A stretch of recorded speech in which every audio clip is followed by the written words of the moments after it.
Flow models use ODEs with a neural network vector field, while diffusion models use SDEs with added noise to transform noise into data. We train by finding parameters theta such that the final distribution matches the data, using a mean squared error loss with a training target.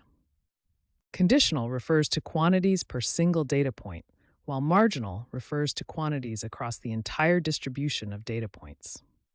A probability path describes the transformation from noise at time 0 to data at time 1.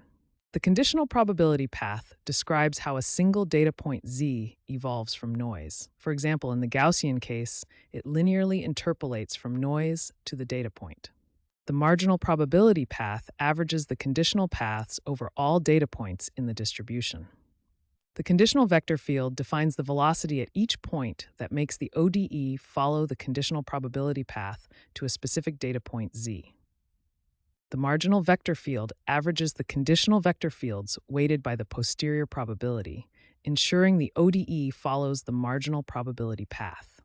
The continuity equation ensures conservation of probability mass. The change in probability equals inflow minus outflow, governed by the vector field.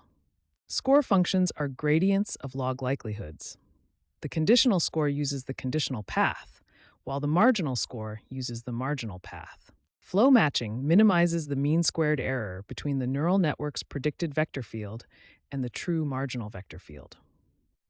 For diffusion models, the Fokker-Planck equation combines the continuity equation with a heat diffusion term, describing both drift and random noise.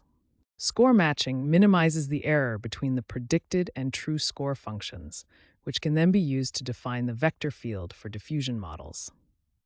These 6 key formulas define the conditional and marginal probability paths, vector fields, and score functions needed for training flow and diffusion models.